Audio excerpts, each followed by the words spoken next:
Hello my dear students, कैसे हैं आप सभी को अनिल शर्मा का नमस्कार और आप सभी का आपके अपने चैनल बुक बास्केट पर हार्दिक स्वागत है। डियर स्टूडेंट्स, प्यारे बच्चों, आज हम class 10th chapter some applications of trigonometry का पार्ट 20 पढ़ने जा रहे हैं और पार्ट 20 में आपकी एनसीईआरटी बुक का क्वेश्चन नंबर 14 पढ़ेंगे। तो माय डियर स्टूडेंट्स, बड़ा अच्छा क्वेश्चन है, बड़ा इम्पोर्टेंट क्वेश्चन है। आप ध्यान से मन लगा के देखिए, आपको हम वन शॉट में क्वेश्चन को क्लियर करेंगे। बशर्ते कि आप वीडियो को और क्वेश्चन को ध्यान से देखें और देखने के बाद अपने नोटबुक में नोट करें और इसको वन टाइम रफ कॉपी में बिना देखे, जैसे मैं कर रहा हूँ ऐसे आप सॉल्व करें, तो आपको एग्ज़ाम टाइम पे कोई भी प्रॉब्लम नहीं होगी। ये हमारा आपसे प्रॉमिस है। तो चलिए बच्चों, आज का क्वेश्चन हम स्टार्ट करते हैं। आज का क्वेश्चन क्या है? ए 1.2 मीटर टॉल गर्ल, ये सीढ़ी जो है ये 1.2 मीटर की एक गर्ल है, sports A balloon moving with the wind, हवा की साइड से अपने बैलून को उड़ा रही है। ये कह सकते हैं आप कि जिस साइड में हवा चल रही है उस साइड में उसका बैलून ऊपर जा रहा है। Wind in A horizontal line, ये हॉरिजेंटल लाइन है। जहाँ ये बच्ची के आईज यहाँ है तो हाथ भी यहीं होगा और यहाँ से ये P और B दो बैलून है।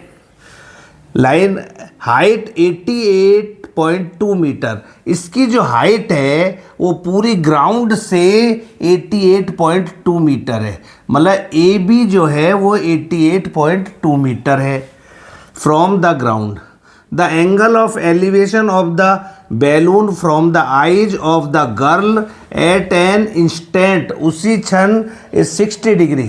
उसी क्षण जो फर्स्ट बैलून है उसका एलिवेशन 60 डिग्री पर, उसका आइज पर जो एंगल बनता है वो 60 डिग्री का बनता है। आगे क्या कहता है? आफ्टर सम टाइम, कुछ समय के बाद angle of elevation reduce, 60 degree से कम हो जाता है और कितना हो जाता है? 30 डिग्री का हो जाता है। तो ये 30 डिग्री के पोजीशन है जो कि ये बी बैलून है। Then find the distance travelled by the balloon during the interval.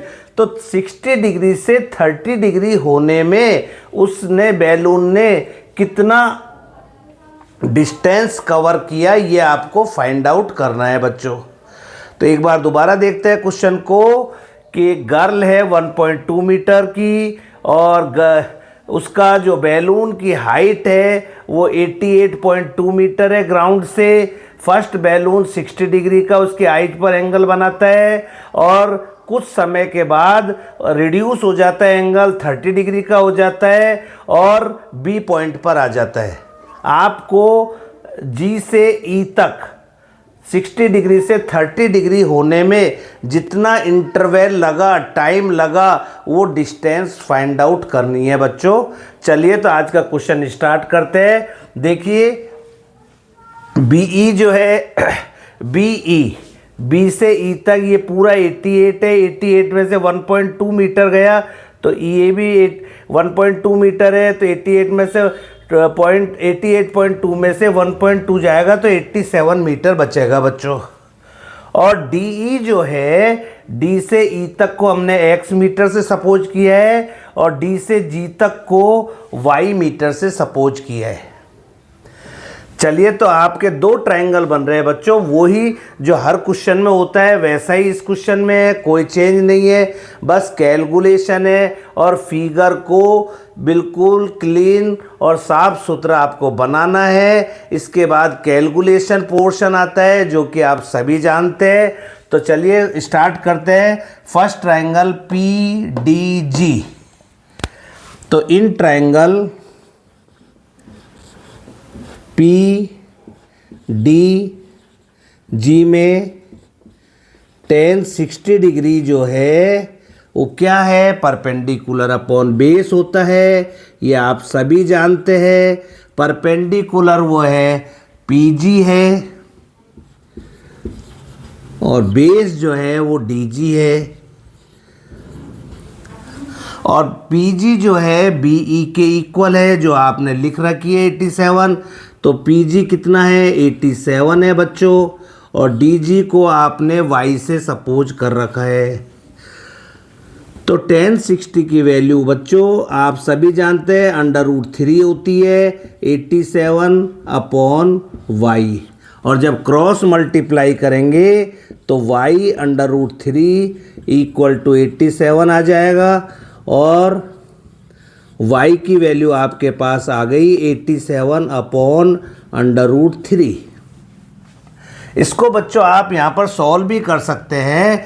इसको √3 अपॉन √3 से मल्टीप्लाई कर दीजिए, रेशनलाइज कर दीजिए, तो ये आ गया 87 √3 अपॉन 3। और 3 से ये कट रहा है, 3 2 जा 6 और 3 9 जा 27 और √3 मीटर। ये आपकी y की वैल्यू आ चुकी है। अब देखिए बच्चों दूसरा ट्रायंगल बन रहा है BDE। तो इन ट्रायंगल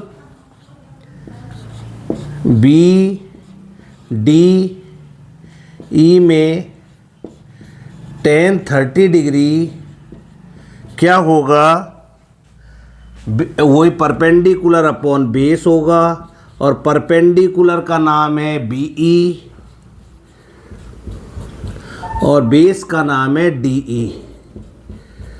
तो टेन 30 की वैल्यू आप सभी जानते हैं 1 अपॉन √3 होती है।